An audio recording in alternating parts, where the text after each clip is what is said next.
my personal Instagram, Mary479. I'm a life coach. I did my diploma in child and adolescent counseling. I did a diploma in life coaching, public speaking, and a couple other things as well, right?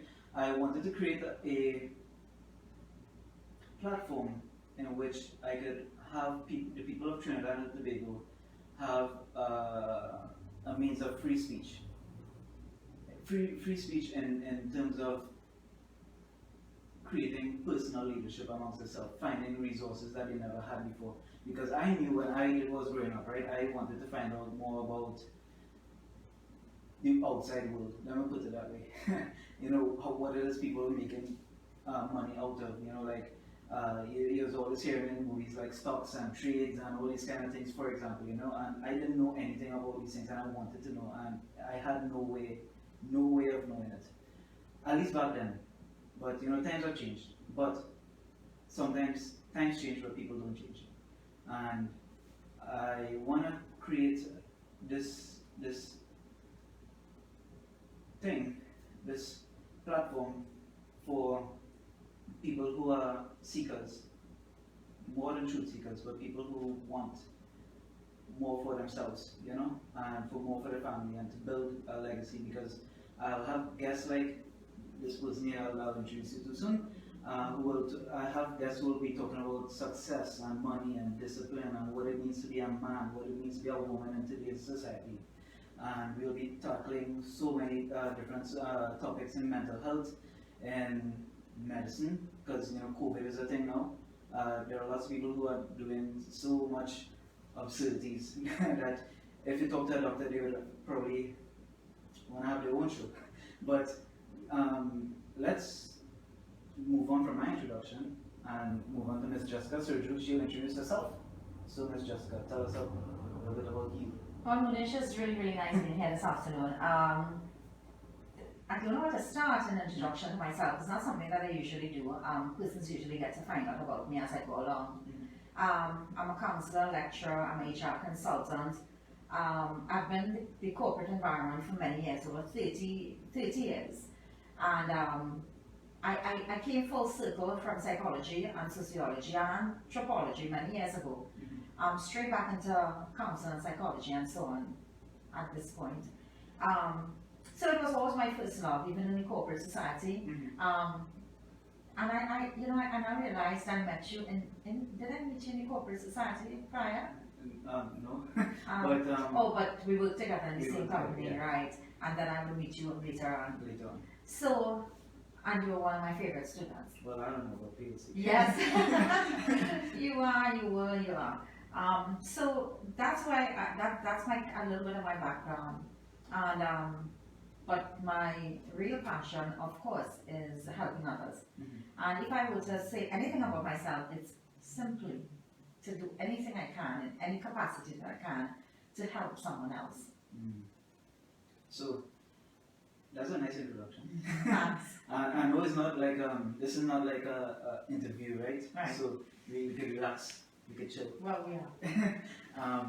So let me just get straight to the meat and potatoes of the thing, right? So you're a counselor for how much years? Well, formally or informally. You know, formally it would be about 10 years. Informally, I feel it's forever. Because even in school days, I'd be the one that everybody would come to with their problems. My years, I would always say to my husband when I come from work, because I would come from the corporate environment, after a whole, sometimes 8 to 12 hours, and I would then do work. And they'd say, well, how come you doing work again? I said, well, you know, I was doing God's work during the day, and now I'm doing man's work. Because in the day, people will be in my office all day long. So even though I would not have had a title, I look back now and I know that it was always an opportunity to help others in some way, form, or fashion. And I formalized it eventually, you know, and this is not a career or a job, you know, and this is just about helping others. So for me, the title is not as relevant as the fact that when anybody need me or there's a need for help, I'm available. So it's like you've always been this beacon of hope. Well, I hope. Well, that's one of my keywords, you know, it's important, you know, many years ago, a young man said to me, if you don't have hope, you're dead, you know, and over my life, that has always played back in the background of my brain, because every time you feel a little hopeless, and we all do, and that's the topic now. Yeah. You know, we wear these masks. We've worn them so well, from the actresses to the movie stars to all those pedophiles, right? We've worn these masks, and now it's time for all these masks to come down and for persons to be able to be themselves and really pour their souls out, because you know there are lots of hopeless people, and hence the reason suicide is on the rise. And it's like if you have no hope, you have nothing left, right? And we know that. Yeah, we know that from being in this field. Of course. Yeah. So it's like when you walk into a particular field, the world transforms itself differently, and you see it differently. Of course. And when you as a counselor, what it is that you're seeing today with regards to what's happening in today's world in Trinidad and Tobago? With like recently with this Andrea Barr girl and all these other kidnappings and things, what is it that you are seeing? Well, it's a scary place, huh? Yeah. I mean, and that's as simple as I can put it. It's a scary place. Persons say you mustn't be fearful, you mustn't be afraid. The thing is, how can you not be? Our society in Trinidad, sadly enough, we called ourselves a paradise for so many years, Manish, and now all of a sudden, we feel as though, Paradise for who? and for who and for what? Andrea Bag brought to us and Ashanti and all the other women. Now, I don't know if you remember, I would always have these, what you call conspiracy theories in when I lecture, tell you all about it. And human trafficking was one of them. Hence the reason I partner with Bonita Hadley, that's a New York attorney who comes to Trinidad from time to time and talks about human trafficking and sexual exploitation. And I remember the first time I did that, and I invited family and friends, they scoffed and they laughed and they said to me, Jessica, who trafficking who in Trinidad? Yeah, it's so interesting that you brought that up, right? Because you remember, I don't know how many years ago this was, right? But there was a place in Cunupia that was trafficking people, and there was the most famous church in Aruca that had all these slaves in this dungeon or basement kind of thing that was all blown up in the news. So who's trafficking who and for what purpose, you know? And you know, sometimes when we see young men go missing, and young men are going missing as well, we wonder how come. So what's the link? Is it always about some drug-related incident? What's the link? We have to be a little bit more cognizant of the fact that something is happening, and there's some sort of underground activity. So, but is it always like that though? You feel like men and women or boys and girls, they might want to run away to be their own person? That is also so. I mean, yeah, a lot of young people do it, and now we see on the media, we see on Facebook, social media, we have persons who always post. If you know you're going to run away with someone, say it, so parents won't be worried, the village won't be worried, and we won't waste resources. That's the what's on mind. But in the case of Ashanti and like Andrea and stuff, those things actually happened. I mean, you know, for the first time, a person says, why Andrea? But the thing about it is we've had enough. I think by the time Andrea rolled around, we were at a point with COVID, being in a pandemic, being in a place where we're all so very saddened by what was going on, the pain, the loss, how many millions of persons are with COVID and dying, and then here we are in a country where there should be at this point support, encouragement, cooperation, a bartering system to help others, because you know, I have an NGO, you know that, right? We're part of S.P.E.A.K Foundation, and the thing about it is we've done so much work with that in terms of helping others, and during COVID we did our part as well in helping others, and here we are killing people. So I don't think people can have far down in their wildest cognitive connection in their brain that we could be actually killing people when we're fighting a pandemic that is killing people. Well, The thing is, I was thinking about some, how I was reflecting on Carl Jung's notion of the shadow, right? Mm-hmm. And I felt like the shadow is strong on people who don't abide by the rules. And I listen to a lot of Jordan Peterson, right? I don't know if you know him, but he's a well-known clinical psychologist in Canada, and he talks about the shadow a lot, right? He says that the shadow is rooted in hell. That's as far as mankind to go, right? And so I was trying to understand, like, if it is that you don't abide by the law, your shadow might be stronger, in which that you feel like you could just do anything without consequences. Okay. Yeah, because during Holocaust times, there were people like there's a book called Ordinary Men, right? Ordinary Men is a story of these. I can't remember exactly which country. I'm trying to remember, but these policemen who came, law-abiding policemen who came into concentration camps and these zones and whatnot, and they became absolute monsters because they had no restrictions upon them. Of course.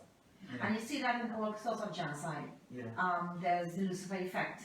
The Lucifer effect is similar in terms of the Rwandan war, civil war and so on. And you saw where persons who were together and loved together, meaning in communities and village, the next day they were killing each other. Yeah. And what type of savagery is that? Is it out of survival or is it out of... It was not out of survival, it was out of the fact that you could have, exactly what you said, is well, you could have done anything at any point, you know, and what mandates us to become that inhumane? So that's a whole topic by itself, right?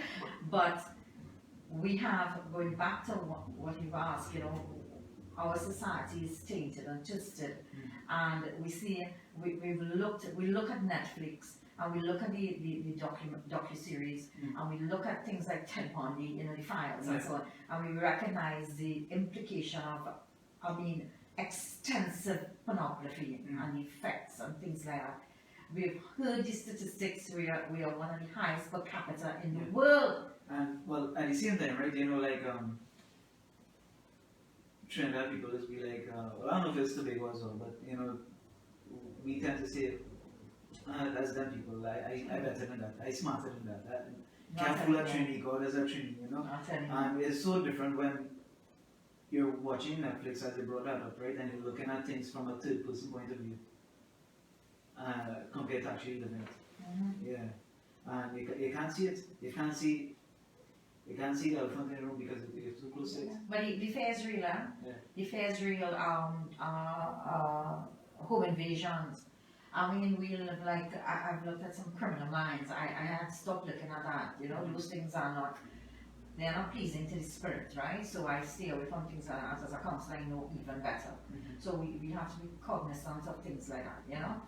That will shake your spirit. You overthink, you overact, you overanalyze. But there it is. It's right there. We're hearing so much about home invasions, things like that, and we never knew. You know, there's a vocabulary that sometimes in a culture you don't have. You know, I teach about stress, and we do the seminar dealing with stress and things like that, through JDS Consulting and Counselling Services, which is my next door baby. And it's always about bringing these things to the forefront, awareness and educating and empowering others to understand what we have in front of us and how we can, you know, massage it to become better, have better quality of life. And dealing with stress taught us that there's so many stresses coming to us, there's so many stressors, and how do we manage it, how do we deal with it? So when we have all these things happening in our society, it's just like spiraling. But it's not just Trinidad, it's everywhere, as you can quite rightly see. I mean, there's some really, real first world countries, right? You know, America used to call themselves very first world, but we've seen what's happening there. But there's some real first world countries that have quality of life as opposed to quantity. And we really What does that mean exactly? Well, interesting that you asked, because that's a concept that I've been playing with a lot lately. People might think that you must have money, it's minimalized type of environments, right? And we have been a quantitative, we want quantity. We want the best cars, the best homes, the best, very materialistic. Women must now have every handbag to match, every shoe to match, every dress to match, every belt to match. I know about it, been there, done that. But the thing about it, we have to now look at quality, and if COVID didn't teach us that, what would? During COVID, the jewelry wasn't important. You realize? The clothes wasn't important, we were in our pajamas. Think about it. What was really important? What was really important? Your life. Your life. And therefore quality of life. When you look at societies where there's longevity and stuff like that, you'll see that it's quality, not quantity. They eat in moderation, they live in moderation, they exist in moderation, and their quality is longer, they're happy, they're content. And I know one of your discussions this afternoon, perhaps, because we go all over, is mental health, and that continuum of having good mental health as opposed to poor mental health. And we want to get to the point where we have good mental health in terms of our contentment, our ability to be happy, content, enlightened, as opposed to poor mental health where there are diseases and there's disorders and all those stressors. Well, and the big thing is anxiety and depression now. Well, there's a lot to comment on. Yeah. Sorry. No, it's okay, it's okay. With regards to depression and anxiety, right? I don't know if this is a pattern with people or if it's just individuals that I notice, right? But recently, I came across a particular individual who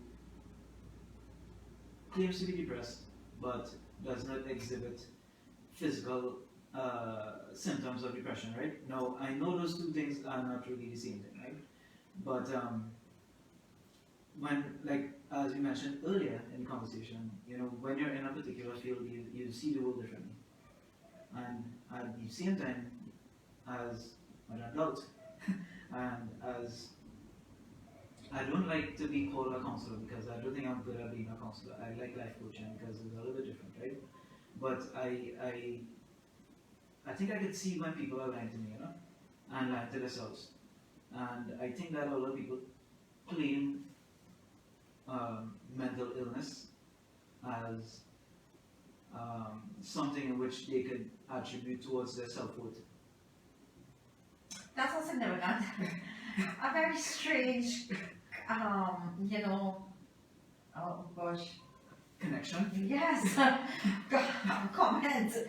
You never thought about that? I have. I'll tell you what.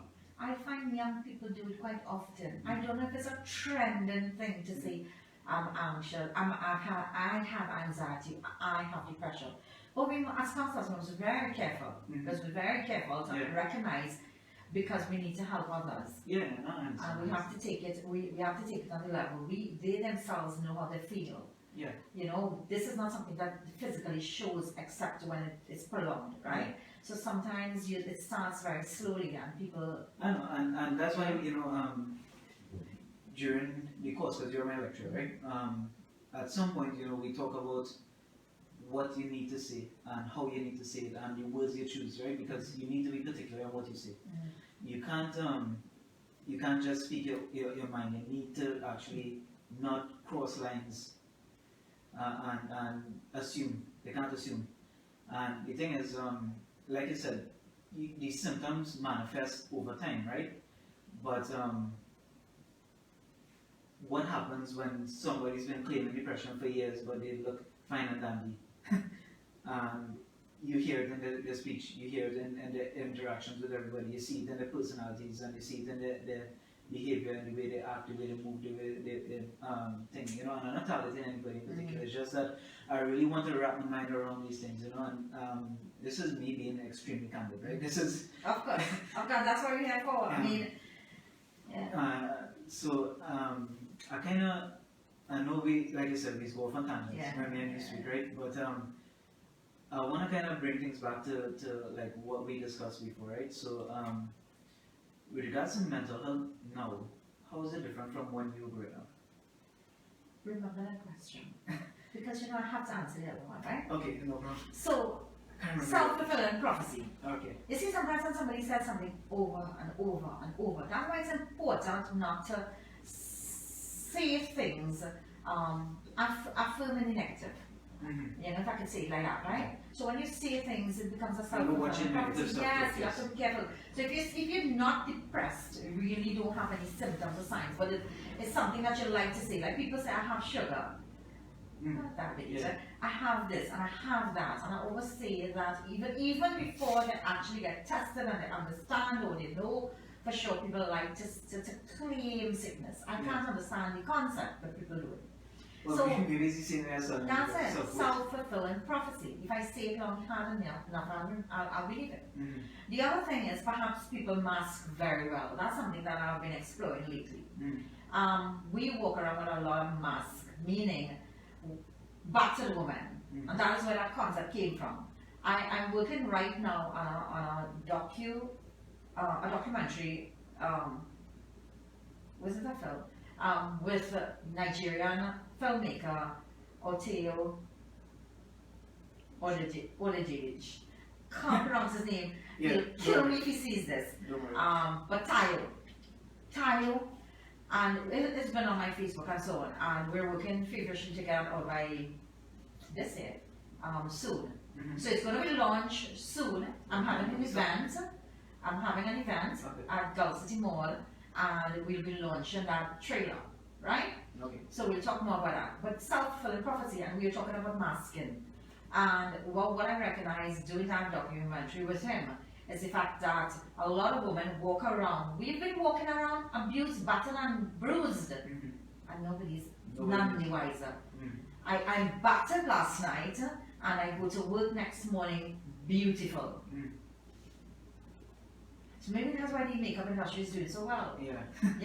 Well, yeah, and well, there is more than just physical abuse, of course. Right? No, I'm talking about all types of abuse in this case. So we mask it. We go to work. We. But why is it people? Alright, so with men in particular, men don't want to be perceived as weak, right? That's a general thing with men, right? But what it is with women who are supposedly more tender, more open with their feelings and their emotions and whatnot. We're moving away again, So I just say, yeah. Now coming back, I talk about body questions, but I'm coming back to mental health and my needs, right? Okay. But to answer that, you remember, as we've become very so economically challenged as a whole world, and therefore women went back out to work. Well, they went out to work, right? Okay. And therefore, again, there was a type of resilience, there's a type of courage and a type of strength that women have to have. My master's was women in leadership, and I would have done women like Helen Barton Singh. I would have done women like Kamala Bissessa. I've done women like Ardern, the Prime Minister of New Zealand. What's her name? I always forget it. Right. Well, her too. So it's so many different women. I would have Indira Gandhi, and look at those women and their eyes, and then along the way other type women who may not have been noticeable, but they were out there, just simply like my mother, or others who wouldn't have that strength. So they had to become strong, and so you just had to do what you had to do economically to make ends meet. So here you were, you took whatever, I'm talking about, and we're talking about abuse, right? You took what you got, you had to straighten up by next morning because there was food to cook, right? Think about it. There is children to look after, and there's a job to do. And then you come home and you repeat with additional, and you had to just do that. So that's answering why women have to become that way, and we are strong in more ways than we know. We've become real Amazon women, At least I want to think. Mental health in my days. What was mental health?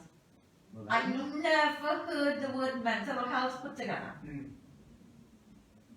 Because if you used to just clarify what is mental health, like in 2 lines, so we could actually look at it back then. Well, it's not to be confused with sickness and so on, but it's a quality of life. It's a position. It's of course it's a continuum. We want to look at it on a continuum. There are factors that will impact our mental health, whether it's poor mental health or good mental health. And like I said before, when we're at a level where there's good, there's not two lines there, there's good mental health, you know, we're content, we're happy, we're enlightened, we're engaged, we have solid relationships. And then when we're on the other end of the continuum, where there's poor mental health, there are things like anxiety and depression and post-traumatic stress disorder and all the phobias and all those other things that are happening to us, right? So we always want to strive when we feel ourselves sliding to that end of that continuum where it's unmanageable and we're slipping down, back up. And this is what I try to help others. That's for me, those persons who come to me, or those friends, family, otherwise, clients, whoever come to me for help in any capacity, is helping them back up that ladder, or on that continuum to good mental health, or positive mental health. You know, so it's the mental illness is not to be confused, you know, because you can suffer from. Yeah.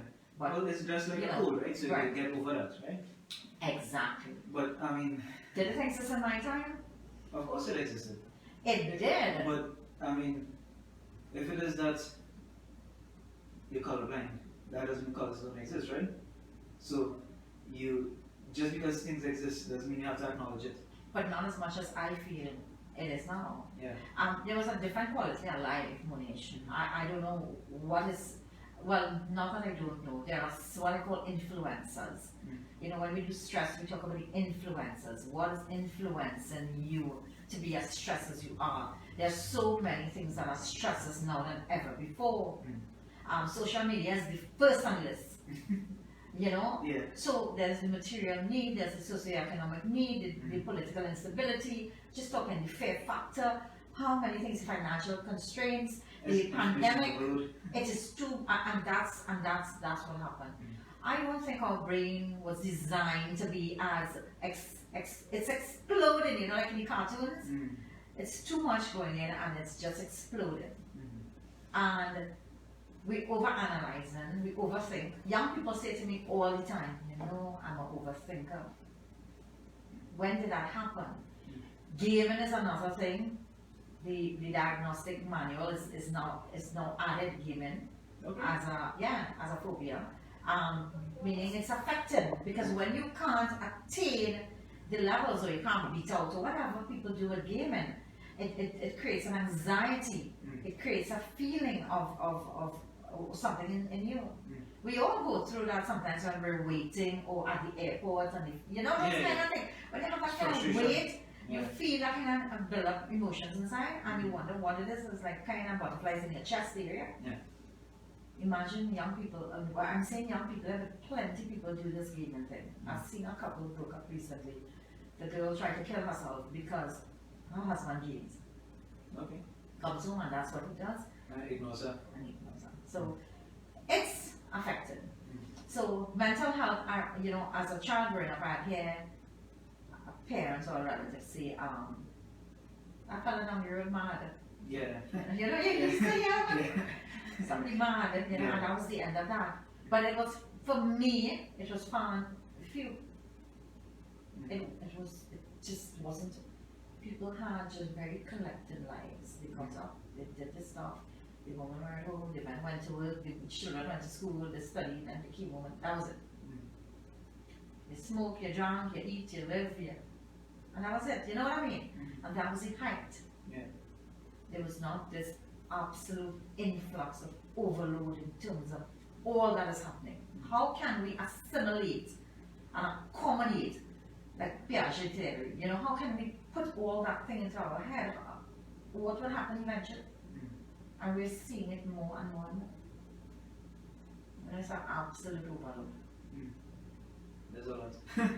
But of course there are many things inside that we could expand on, right? But what I just want to have one more question about you, right? Yeah, that's fine. So like back then, right, when mental health was a distant dream, what got you into being a mental health practitioner? Aside from everybody coming and offloading their problems on you. Well, that's spiritual now. God led. God led, right? And I use that all the time. I would not have known. Sometimes you don't even know the concept of what you're doing or why you're doing it or how you're doing it. Mm. And you know, this, like I said, this was always something that I did. Mm. I was always involved in helping in some capacity. I could never see injustice or somebody needing help or even with school. Yeah, that's why I became a trainer. Mm. My years in corporate environment, I was a trainer for many years. Mm.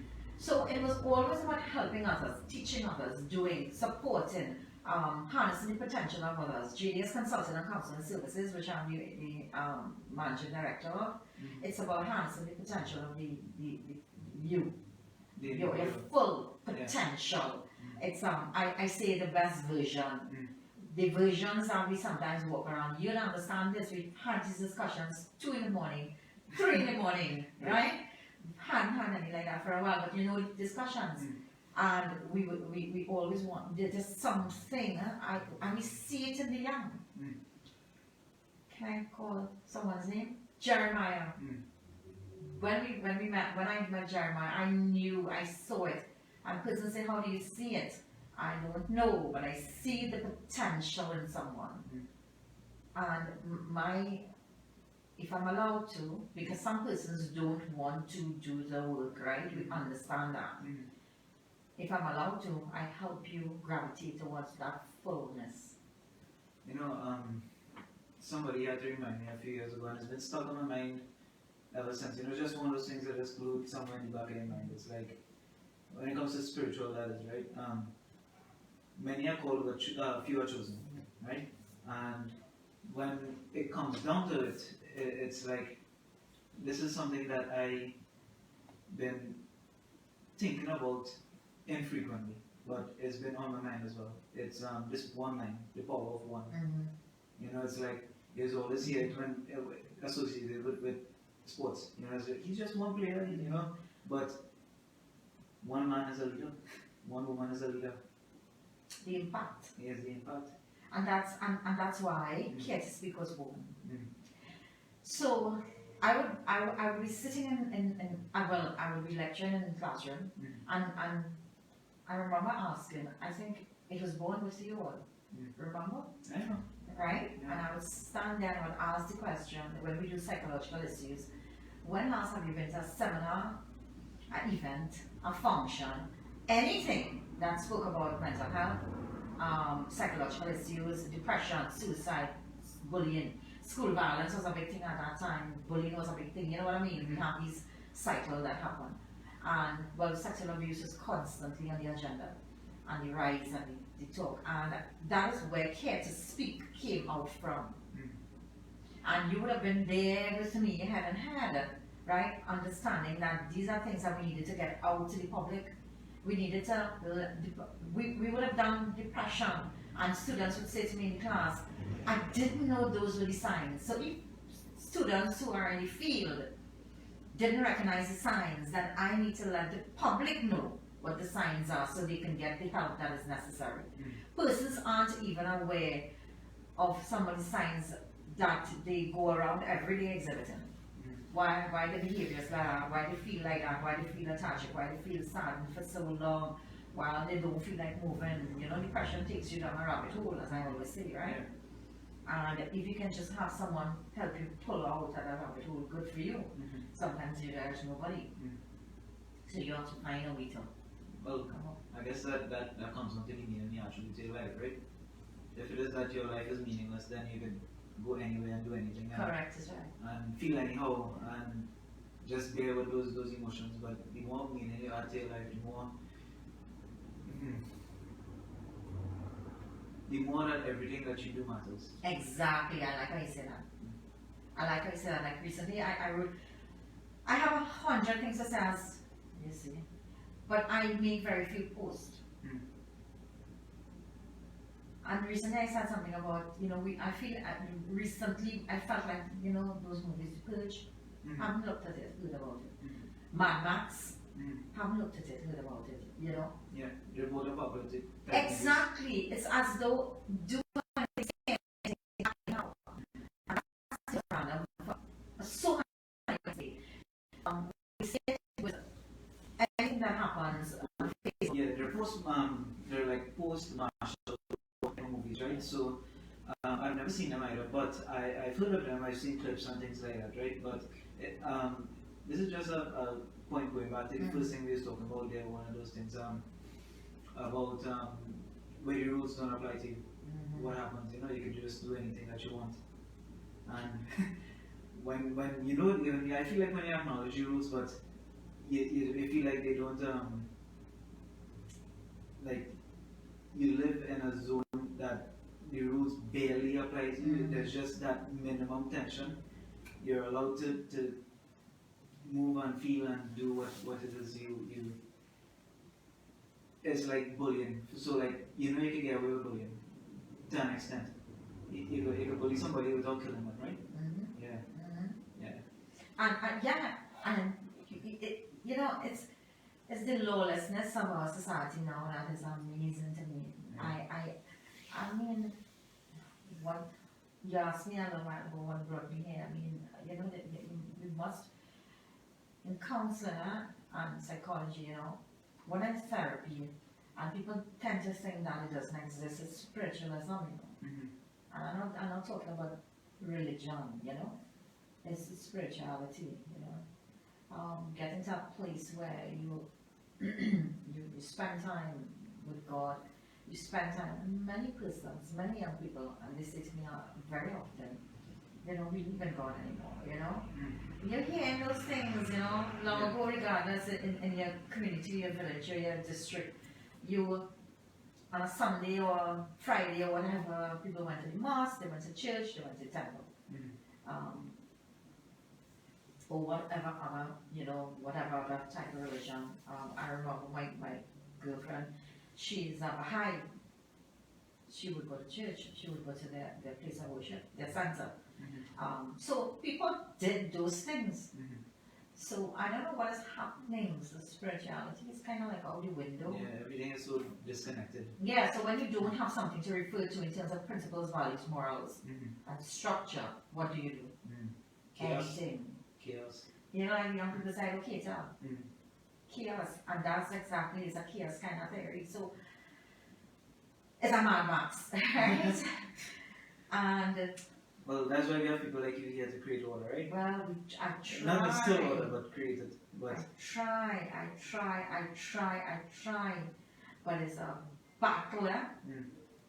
It's like, what you call it, swimming upstream? so, of course it is. Like you said, it's like when it is you suffer with depression. You said depression, but it's like it can seem maybe almost any mental health issue, right? It's like going down the rabbit hole. Which direction you're going down. Coming up is down is no problem. Up is always the problem. And I feel like people don't have enough motivators in their life. I'm not talking about people. I'm talking about actual things in their life, meaning motivating things like my family, my support systems. My career. No, I'm not just talking about support system. It's like I'm talking about the things that they actually want for themselves. Right. Like I want to be somebody that could impact the world. I want to be this doctor that I actually am fascinated with medicine. You know, let me reach that point and let me see what happens after that. You know, and it's like people don't have enough motivating factors in their life to help push them out of, pull them out of their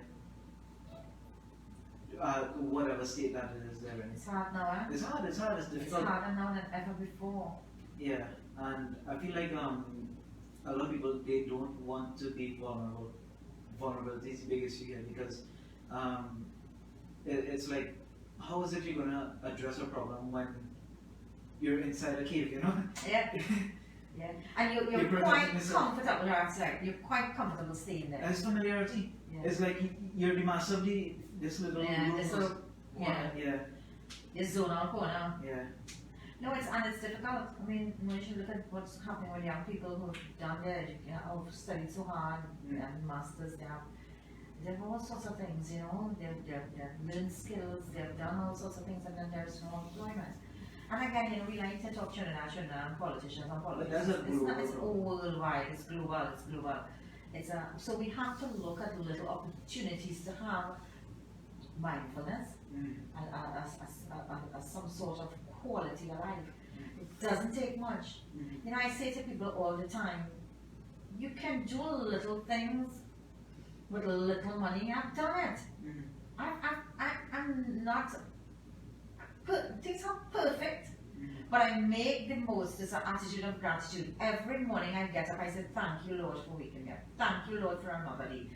It did the littlest things I'm thankful for family, for friends, for that, those support.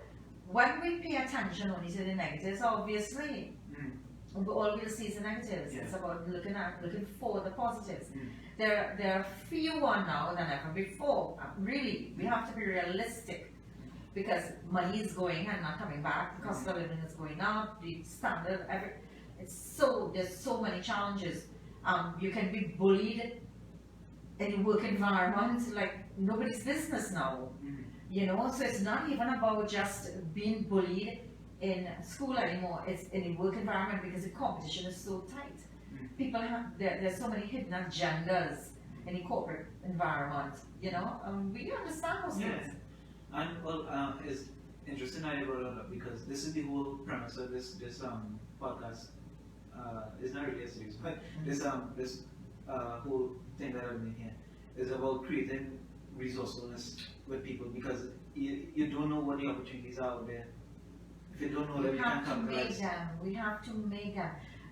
No one agreed, understandably, and that's why I provide those type of engagements. Care to Speak Foundation, when we do our events, it's about harnessing the potential. The one that is coming up is helping others pursue entrepreneurship, helping others hope, H-O-P-E.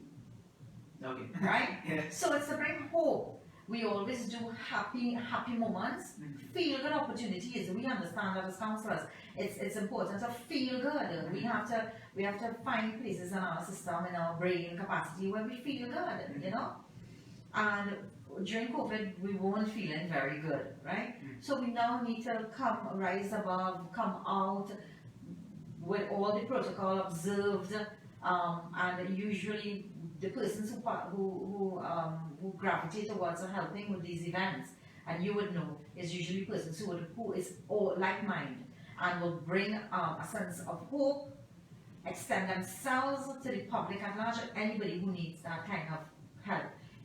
We have dentists who's going to be coming, who's going to help with cost initiative, right? So that's the business aspect. So I network, I partner, I look at opportunities to help others. So this is a 24/7, by the way. I do it 7 days a week, 7 days, and it's absolutely rewarding.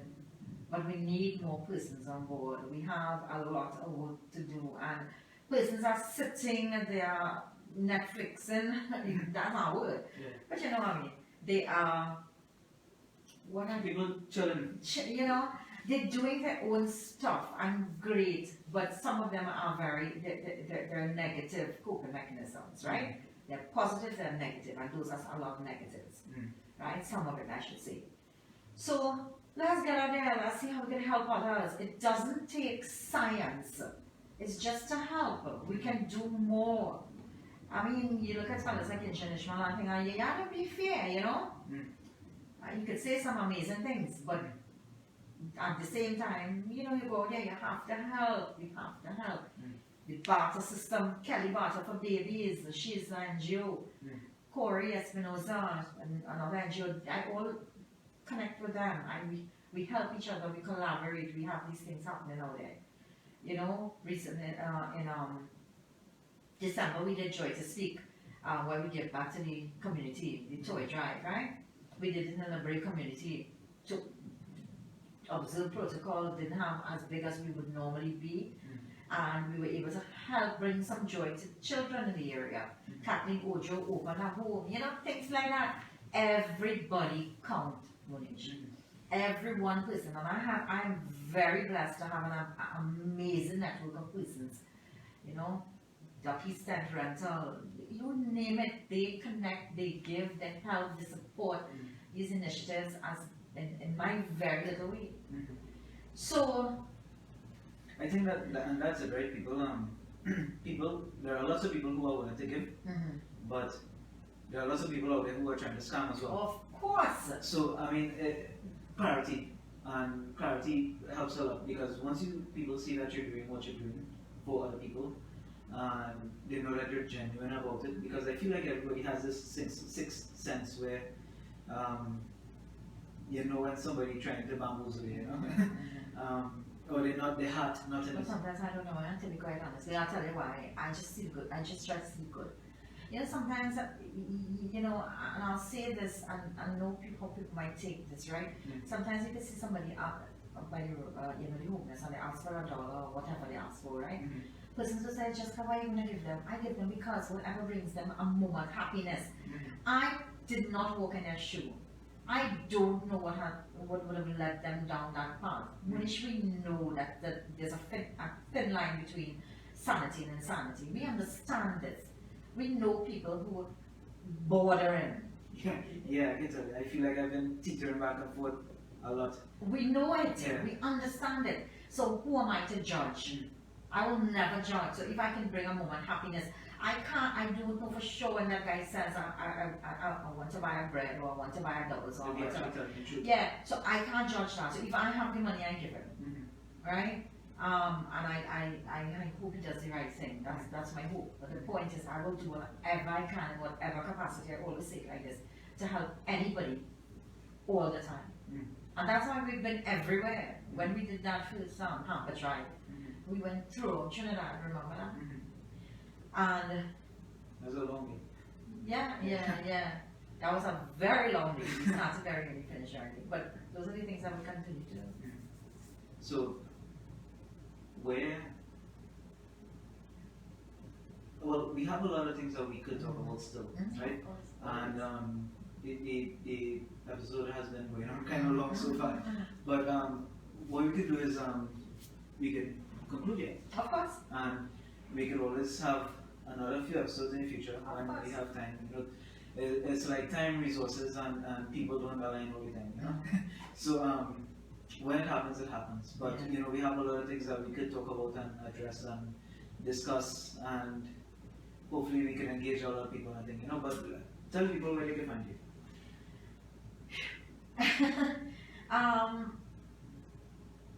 So many places. My phone number. So I give my phone number freely. 380-5237. And that's the first place you can find me. I answer, I get back, I add you on WhatsApp, we talk from there. Care to Speak Foundation, as I said, that's my passion. Care to Speak. It's on Facebook. Just DS on Facebook. JDS Consulting and Counselor and Services Facebook. Through you. Through me? They could always find me. Obviously. Right? And I must say this because I'm putting it out there. We hope to see us to get a place for Care to Speak, a home. And it's not crazy to say that I want it for free, right? There are lots of abandoned buildings, there are lots of places. I really hope and pray. There's so many things we'd like to do. This will be like a safe home, it will be like a place away, it will be a place to get free counseling. There's so many opportunities. A place for therapy, a place for the sky's the limit, but we really want to get this, and my hope and my prayers is that this is fulfilled this year. Okay. Well, we can only hope. And it can happen. And miracles happen and things manifest. Once you trade out into the universe and whatever it is people believe in. We're getting close, to be quite honest. And we have everything for that building internally. Yeah. So, we've been given all the office supplies and stuff like that. And we have all the furniture, we have everything. We just want to get that place. Because as I said, this is, if you say you want to help, people say they want to help all the time, but they don't really mean it, and that's a sad thing. So I think that people want to help, there are some people who actually want to help, but they don't know in which capacity they want to help. So it's like, how much am I actually willing to give? I can't donate my time because I just don't want to. And I understand that. That's why we give our time. We have the resources behind. Yeah, I don't want to give money because they were, what if them whoever they do it. But I could buy a little books to donate away, you know, things like that, you know, and that's fine. People need to explore the avenues in which they see donations, you know. I want to say too, just before, thank you very much for having me. No problem. I appreciate being one of you first. I know the love is always there. You've done exceptionally well over the couple of years, and you know, the sky's the limit. The sky's the limit, and you continue to do so great touching lives, and it's extremely meaningful. I read your posts all the time. They're very, very well thought of, and I know some of them aren't copy and paste. I know that they're from your heart. The only thing I copy and paste is quotes. You know, and you refer to who, Yeah. but when you write something, it's so direct. And that's how it should be, you know, like at the beginning of this thing here, I was telling you, I didn't even prepare for the introduction. Yeah, that's fine. You just have to speak for what it is. So let's conclude there. Thank you. And we could pick up another time. Of course. So thanks for being on the show. Thank you, you're very welcome. And we will see you again. Yeah, for sure. Bye bye. Thanks. Thanks.